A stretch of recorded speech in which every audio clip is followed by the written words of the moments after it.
প্রিয় বন্ধুরা, তোমরা যারা মাদ্রাসা বোর্ড থেকে ক্লাস 12 এর ফাজিল পরীক্ষা দিতে চলেছো, আজকের ভিডিওটা স্পেশালি তোমাদের জন্য। যারা স্কুল থেকে বা মাদ্রাসা থেকে উচ্চ মাধ্যমিক পরীক্ষা দেবে, তোমরাও ভিডিওটা দেখে প্রশ্নের একটা ধরন বুঝে নিতে পারো।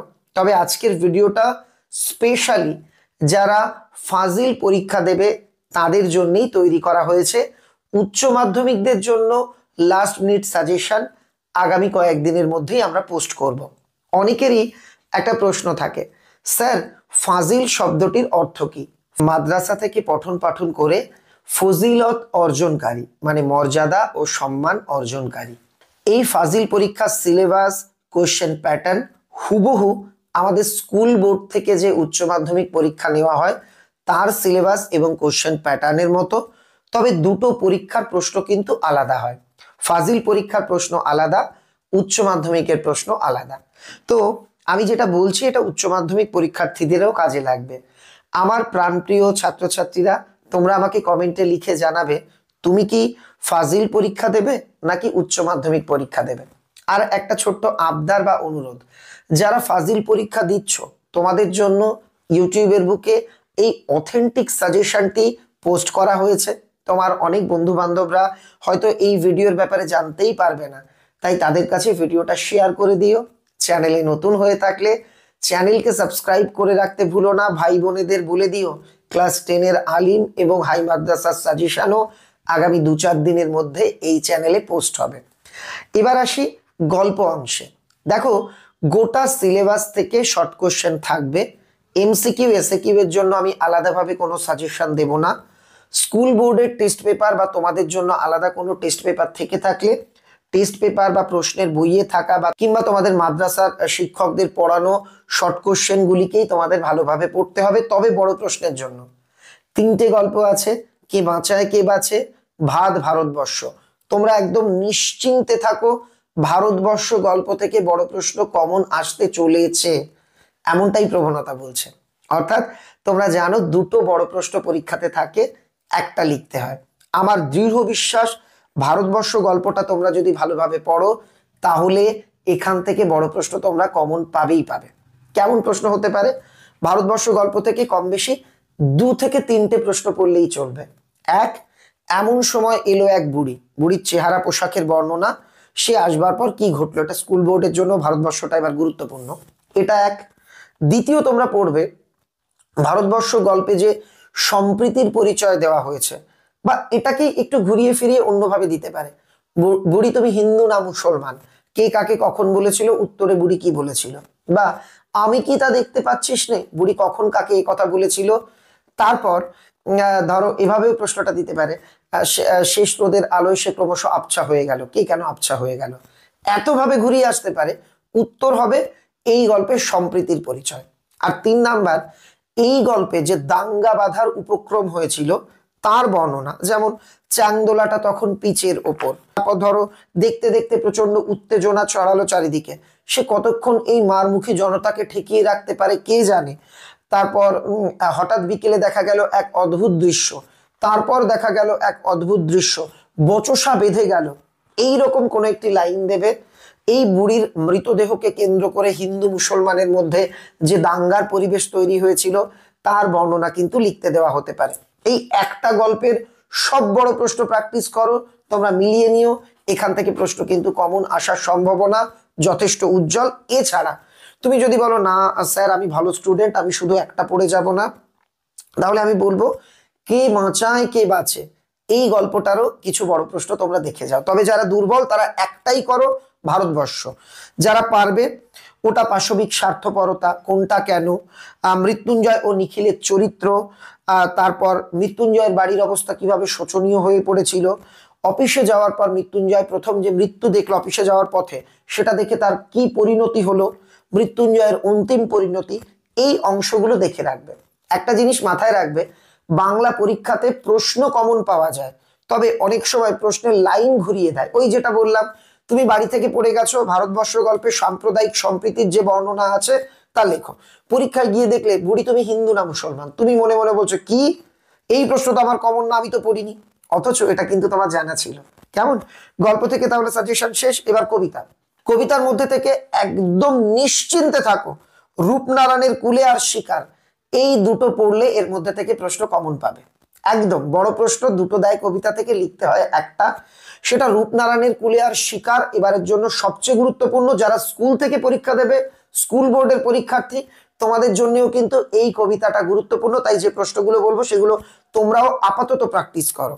যেমন, আর তাছাড়া তোমরা অতিরিক্ত আর একটা করতে পারো, মাদ্রাসা মানে ফাজিলের পরীক্ষার্থীরা রূপনারায়ণের কুলে শিকার এবং তার সঙ্গে যদি একটু সম্ভব হয় যে আমি দেখি, এই কবিতা থেকে একটা প্রশ্ন পড়ো। একদম দেখবে যে তিনটের মধ্যে তো দুটোর উত্তর দিতে হয়, আমি তোমায় বলতে পারি যে হয়তো দুটো প্রশ্নই তোমরা কমন পেয়ে যাবে। প্রকৃতি কিভাবে ধ্বংস হচ্ছে শিকার কবিতা অবলম্বনে লেখো, এইরকম একটা প্রশ্ন। বা শিকার কবিতায় প্রকৃতির সৌন্দর্য ও জীবনের অসহায়তা কিভাবে ফুটে উঠেছে লেখো। এটা কিন্তু ফাজিল পরীক্ষাতে দুবার এসেছে এই প্রশ্নটা, একই উত্তর, মানে এই কবিতার বিষয়বস্তুটাই কার্যত লিখতে হবে। এই প্রশ্নটা পড়বে। তারপর, সত্য যে কঠিন, কঠিনেরে ভালোবাসিলাম, এই লাইনের ব্যাখ্যা রূপনারায়ণের কুলে কবিতা থেকে। তারপর, মৃত্যুতে সকল দেনা শোধ করে দিতে, এটাও আর কি এই লাইনটারও ব্যাখ্যা রূপনারায়ণের কুলে কবিতা থেকে। শিকার কবিতায় ভোরের বর্ণনা। তারপর, আগুন জ্বললো আবার, এই আবার শব্দ বা দ্বিতীয়বার কেন আগুন জ্বললো সেটার বর্ণনা। আর হরিণের পরিণতি, এই তিনটে অংশ খুব ভালো করে দেখবে। হরিণের পরিণতি সরাসরি এভাবে না দিয়ে, এই ভোরের জন্য অপেক্ষা করছিল সে, সে কে, তার অপেক্ষার পরিণতি কি হলো। নদীর তীক্ষ্ণ শীতল ঢেউয়ে নামলো সে, সে কে, তার পরিণতি কি হয়েছিল। এইভাবে কিন্তু সুন্দর বাদামি হরিণ ভোরের জন্য অপেক্ষা করছিল, এই অপেক্ষার পরিণতি কি হলো। একই প্রশ্ন ঘুরিয়ে ফিরিয়ে দিতে পারে। এই কটা টপিক তোমরা একটু দেখে রেখো। আর একটা প্রশ্ন দেখবে রূপনারায়ণের কুলে থেকে, জানিলাম এ জগৎ স্বপ্ন নয়, কে কখন কিভাবে এটা জানলেন, এটার ব্যাখ্যা। আমি যে প্রশ্নগুলো বলছি এগুলো মূলত 5-এর প্রশ্ন। রচনার ক্ষেত্রে আমি তোমাদের টিপস দেব। একটা রচনা থাকে বিষয়ের গভীরে প্রবেশ, প্রস্তাবনাকে ভূমিকা ধরে, এটার জন্য লাস্ট বার যেটা এসেছে সেটা বাদ দিয়ে স্কুল বোর্ডের উচ্চ মাধ্যমিক পরীক্ষাতে যা যা আসে, এই 15 সাল থেকে যা যা এসেছে ওই টপিকগুলোকে তোমরা ভালো করে করবে, ওর মধ্যে থেকেই কমন আসবে। অর্থাৎ বিষয়ের গভীরে প্রবেশ, এই রচনাটা যারা লিখতে চাইছো তোমরা স্কুল বোর্ডের উচ্চ মাধ্যমিক পরীক্ষাতে গত 5 বছর যে যে প্রশ্ন এসেছে সেটাকে বেশি গুরুত্ব দিয়ে পড়বে। নেক্সট, তোমরা জীবনীর জন্য প্র্যাকটিস করবে তোমাদের মাদ্রাসা থেকে বলা সমস্ত মুসলিম বিশিষ্ট ব্যক্তিদের জীবনী। যেমন কাজী নজরুল ইসলাম খুব গুরুত্বপূর্ণ, বেগম রোকেয়া খুব গুরুত্বপূর্ণ, ডক্টর মোহাম্মদ শহীদুল্লাহ খুব গুরুত্বপূর্ণ, সৈয়দ মুস্তফা আলী খুব গুরুত্বপূর্ণ। এই জীবনীগুলো তোমাকে প্র্যাকটিস রাখতে হবে। সঙ্গে নেতাজি, মহাশ্বেতা দেবী বা তোমার স্বামী বিবেকানন্দ, এগুলো একটু হলেও দেখে রাখবে। জীবনীর আলাদা ছক থাকে, সেই ছক অনুযায়ী জীবনী লিখলেই চলে। বিতর্কের জন্য পরীক্ষায় প্রাপ্ত নাম্বার সাফল্যের মাপকাঠি নয়, জীবিকার আদর্শ স্থান বিদেশ, ইন্টারনেট বা ফোন ছাত্রদের ক্ষতি করছে, এইরকম যে কমন টপিকগুলো আছে, এই কমন টপিকগুলো বা বিশেষ করে স্কুল বোর্ডে যা যা এসেছে, দূরদর্শন মানুষের জীবনকে জর্জরিত করে তুলছে, বিজ্ঞাপন মানুষকে বোকা বানাচ্ছে, এই রকম টপিকগুলো তোমরা একটু সলভ করবে। আর নর্মাল যে মানুষ মানচিত্র রচনার জন্য যেটা লাস্ট বার এসছে সেটা বাদ দিয়ে বাদ বাকিগুলো প্র্যাকটিস করাই ভালো। তো এত ধরনের রচনা থাকে, তুমি যে ক্যাটাগরির রচনা করবে, ধরো বিতর্ক করলে বিতর্কগুলো প্র্যাকটিস করো, বিষয়ের গভীরে প্রবেশ করলে বিষয়ের গভীরে প্রবেশ প্র্যাকটিস করো, মানুষ মানচিত্র করলে মানুষ মানচিত্র প্র্যাকটিস করো, জীবনী করলে জীবনী প্র্যাকটিস করো। আর একটা জিনিস আমি জানতে চাইবো, ভিডিওটা এতক্ষণ দেখছো যারা এখনো লাইক করোনি প্লিজ লাইক করে দাও, চ্যানেলটাকে সাবস্ক্রাইব করে রেখো, আগামীতে এরকম ভিডিও অনেক পাবে।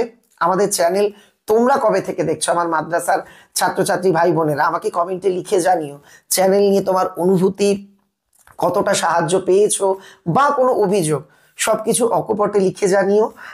এবার আসি ভাষা অংশ, যেটাকে তোমরা ব্যাকরণ বলো। কি কি করবে? শব্দার্থ পরিবর্তনের ধারা, 3টে ধারাই পড়বে। ধ্বনিমূল সহধ্বনির সম্পর্ক পড়বে।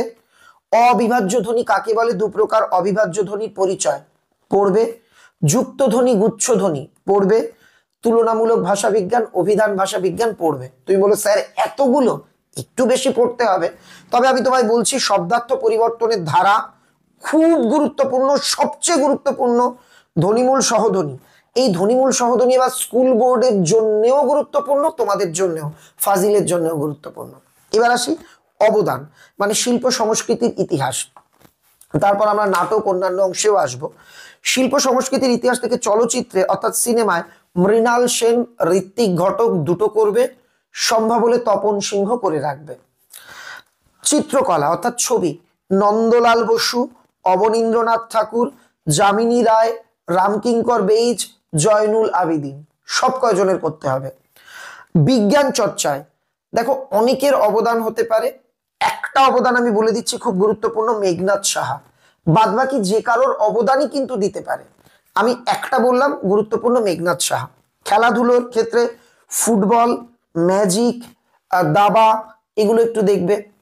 আর গানের ক্ষেত্রে রবীন্দ্রনাথ ঠাকুর, সলিল চৌধুরী, এগুলো দেখবে। একটা বিষয় বলি, এই অংশে সাজেশন করে আর কি এই অংশটা পড়া অনেকটা রিস্কের, এজন্য যেগুলো গুরুত্বপূর্ণ নাম আমি তো বলে দিলামই, এগুলো করো। এর বাইরে তোমাদের মাদ্রাসা স্যারেরা যদি কিছু বলে থাকেন সেগুলোও কিন্তু করতে হবে। আমাকে কমেন্টে লিখে জানাও যে নামগুলো বা যে প্রশ্নগুলো আমি বললাম এগুলো তোমার রেডি আছে কিনা। আসবো নাটকের সাজেশনে, তার আগে দেখাই সম্রাট এক্সক্লুসিভ উচ্চ মাধ্যমিক সাজেশন, নীল রঙের বই, পশ্চিমবঙ্গের মধ্যে একমাত্র বই যেটা ফাজিল এবং উচ্চ মাধ্যমিক দুটো পরীক্ষার জন্যই গুরুত্বপূর্ণ। এমনকি এই বইতে কোন প্রশ্ন ফাজিল পরীক্ষায় এসছে তা সলভ করে দেওয়া আছে, কোন প্রশ্ন উচ্চ মাধ্যমিকে এসছে তা সলভ করে দেওয়া আছে। সম্পূর্ণ উত্তর সহ বইটির দাম 150 টাকা।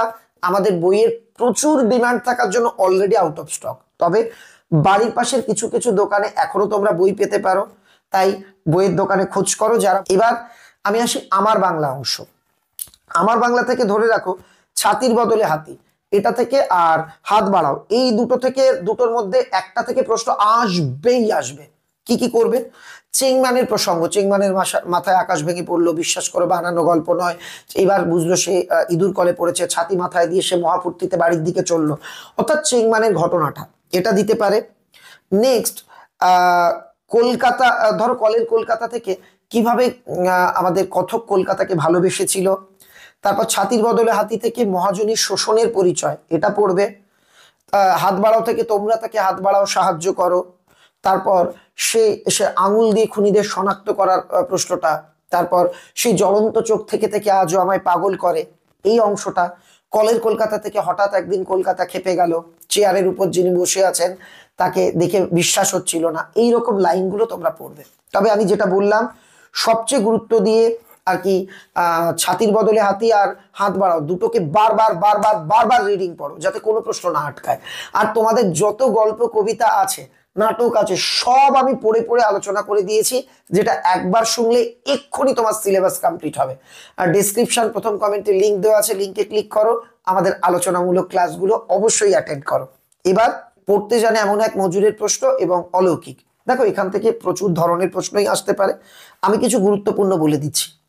যে অলৌকিক গল্প থেকে দ্বিতীয় পার্টটা, প্রথম পার্টে নানক দেখবে প্রথম পৃষ্ঠাতে আছে কি করে মর্দানা তৃষ্ণা নিবারণ করলো, দ্বিতীয় পার্টে আছে যে পাঞ্জা সাহেবের ঘটনা। ওই জায়গা থেকে এবার বড় প্রশ্ন আসার চান্স প্রায় নিশ্চিত।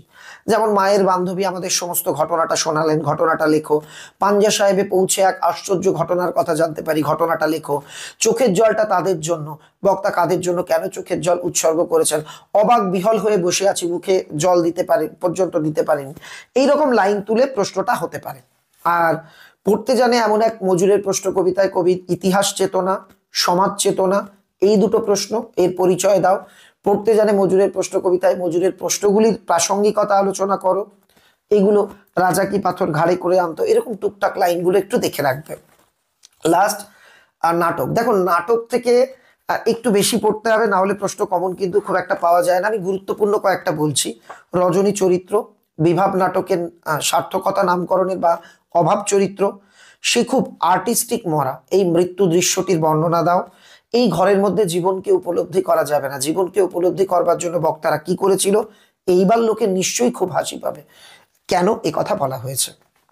এই হচ্ছে কিছু গুরুত্বপূর্ণ প্রশ্ন, এই হচ্ছে তোমাদের জন্য লাস্ট মিনিট সাজেশন। মনে রাখবে গোটা বছর না পড়ে শুধুমাত্র লাস্ট মিনিট সাজেশন পরীক্ষার 10 দিন আগে দেখে সব কমন পাওয়া যাবে না, এটা একদম সহজ সরল সত্যি কথা, তোমাদের মিথ্যে বলছি না। তবে যারা গোটা বছর পড়াশুনো করেছো, সিলেবাস ভালোভাবে কমপ্লিট আছে। আজকের এই সাজেশন ফলো করলে তোমরা বিরাট উপকৃত হবে, এটাও সত্যি কথা। তাই যেটুকু সময় আছে এই সময়টুকুকে কাজে লাগাও। আমার বিশ্বাস তোমার পরীক্ষা ভীষণ ভালো হবে।